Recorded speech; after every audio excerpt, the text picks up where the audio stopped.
Welcome back to Fighting Words. I'm Carissa Maxwell, joined as always by senior combat writer Andreas Hale and senior combat editor Tom Gray. We've got a big fight next week, guys, and it happens to fall on a Tuesday of another big fight week. And of course, I'm talking about Stephen Fulton versus Naoya Inoue for the Super Bantamweight World Championship.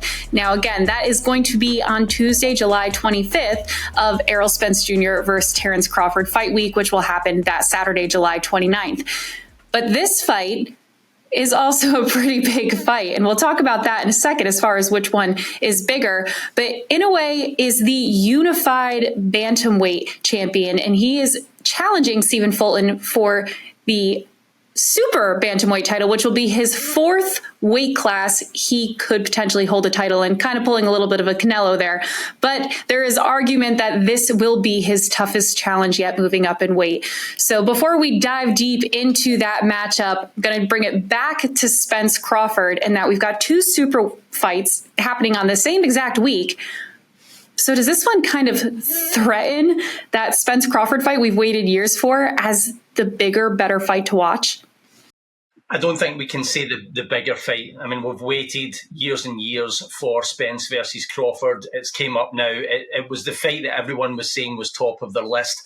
However, it could conceivably could be a better fight. You know, it just depends. There's nothing stopping Spence and Crawford going out there, playing it safe, and at the end of 12 rounds, you turn around and say, why did we even look forward to that? I hope that doesn't happen, but we've seen it with De La Hoya Trinidad. We've seen it with Mayweather Pacquiao, both ironically enough welterweight title fights where it was for all the marbles. So it could happen. And Inoue Fulton, if this is an Inoue win, and Andreas will agree with this, if Inoue wins a fight 99 times out of 100, it's going to be an exciting fight. Fulton has the potential to maybe switch Inoue off tactically and maybe win a boring decision. I don't see that happening. So potentially it could be a better fight. I would struggle to say it's the bigger fight. Yeah, it's not the bigger fight, and it won't be the better fight. Listen, Crawford versus Spence, we got two guys who respect each other, but Crawford has a mean streak, has never gone the distance in a welterweight fight. I think Spence has a lot more to prove. I love Inoue versus Fulton, but the fact of the matter is that, you know, I think Inoue's a pretty big favorite. I think Fulton will be there to fight. But in terms of sheer excitement, I think Crawford and Spence will be the bigger, better, more exciting fight. And that's not to say anything bad about Inoue versus Fulton. 51 weeks out of the year, probably the most important and most fun fight of the weekend, not this particular one. Let me ask you something, Andreas. Did you think that De La Hoya Trinidad was going to be boring? No, but this is not that. And yeah, De La Hoya Trinidad sucked. Both were knockout artists. Trinidad was a killing machine. The fight ended up being a cure for insomnia, so anything can happen. Yeah, anything can happen. I just don't think it'll happen. I ain't jinxing the damn fight. How about that? I am not jinxing Spencer Crawford, even given a thought that it's going to be a boring fight. I can't do it. Well, whether or not it's bigger than Spence Crawford, it still should be a good fight. And as I said before, Fulton is projected to be his toughest opponent. Yeah, of course, he is moving up in weight class. So what is your prediction for this fight as far as who will walk away as the winner? I'm going back and forth on it. Not in terms of the result. I like Inoue to win. I went for a knockout recently in the late rounds. But the more that I'm thinking about it, I can see this fight going 12 because Fulton is a natural 122-pounder. Inoue turned over as a flyweight. Fulton has been full 122 pounds since he turned over professional. So he's going to be more durable. He's never been down. I've rarely seen him troubled in a fight. And sooner or later, as you go up through the weights, and we've seen this with Manny Pacquiao, Pacquiao started off also around the flyweight limit. By the time he got to welterweight, he couldn't stop anyone. He went, I can't remember how many fights it was, but it was a decade Pacquiao went without stopping anyone at welterweight. Sooner or later, Inoue is going to reach his ceiling and stop banging guys out the way he has been. And it could be against Fulton, who is big, strong, hard to catch, and has definitely got 12 good rounds in him. So he's only 28 years old. So yeah, conceivably, I can see the fight going the distance. Yeah, I don't see this thing going the distance. Look, I agree with you, Tom. At a certain point, every fighter reaches their ceiling, but I don't think Inoue's reached his ceiling yet. More importantly, as much as we talk about Stephen Fulton, he's a really good boxer. Do not get me wrong. But I have a problem with how Fulton fights sometimes. If you go back to the Brandon Figueroa fight, he gave up his space a lot in that fight and allowed Brandon Figueroa to bang away at his body and his head along the ropes. If he gives Inoue that opportunity, it's not going to be the same result where Fulton's going to be able to tough out a majority decision. He's going to get stopped. And I think that's what's probably going to happen here because Fulton doesn't have the power to keep Inoue off of him. He only has 8 knockouts in his career. He doesn't really hurt anybody when he fights. And he's a really good fighter, don't get me wrong, but being technically sound against a technically sound plus a punching machine in Inoue is going to result in Stephen Fulton getting stopped. I don't think there's any way this goes 12 rounds. Well, there's always a way because De La Hoya Trinidad kind of sucked. That happened. But I don't think if you asking me, this fight doesn't go in the distance. Inoue is going to stop Stephen Fulton somewhere in the middle of the late rounds. The one thing I'll say is that it wasn't a case of Fulton giving up the space. Figueroa was taking it because he's a rampaging pressure fighter that will come forward and face first and just wouldn't give Fulton any space and didn't have respect for the punching power, like you say. I think there's a different style there in Inoue. Inoue is great at cutting off the ring, but he doesn't come forward with the same intensity that Figueroa does.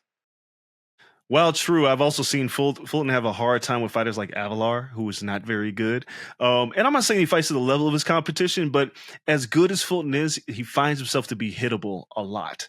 And if he leaves his chin hanging or if he leaves the body, because we know how well Inoue bangs at the body, if he leaves that body open, the hands are going to come down, he's going to get stopped.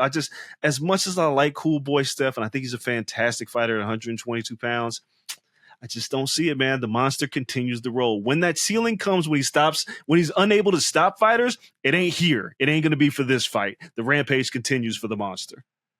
We'll see. I'm not going to bet $100 on it. Yeah, save your money. Because you're already going to owe me $100 for picking Crawford to be Spence. We don't want to do it again. So we'll save some money this week, Tom. We'll see.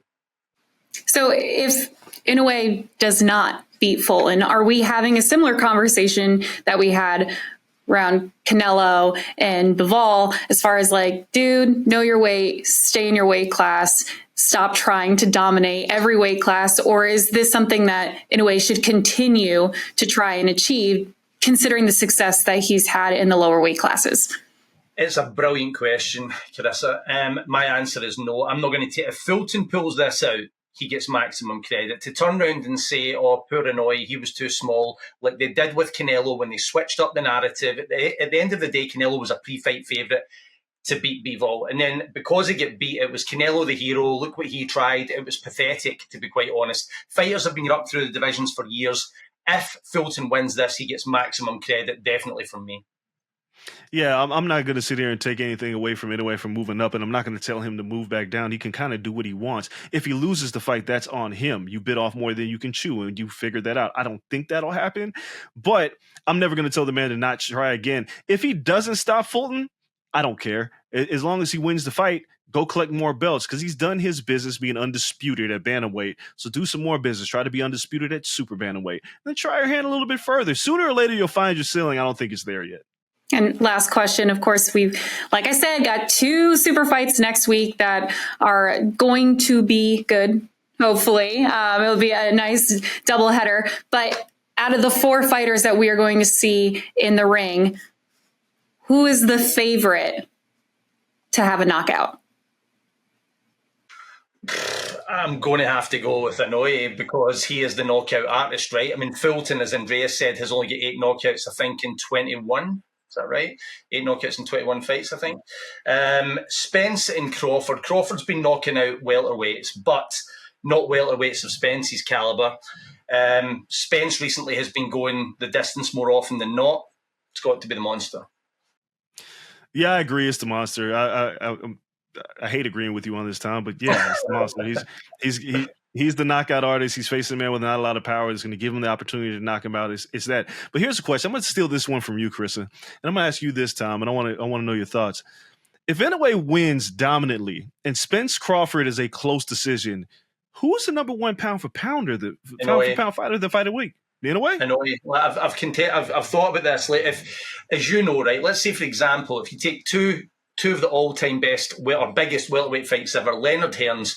Leonard beat Tommy Hearns, right? Beat Tommy Hearns, stopped Tommy Hearns, came from behind, basically cemented himself as a Hall of Famer with that win. Trinidad gets the win over De La Hoya, puts everyone to sleep. Very few people actually believe that Trinidad deserved the nod.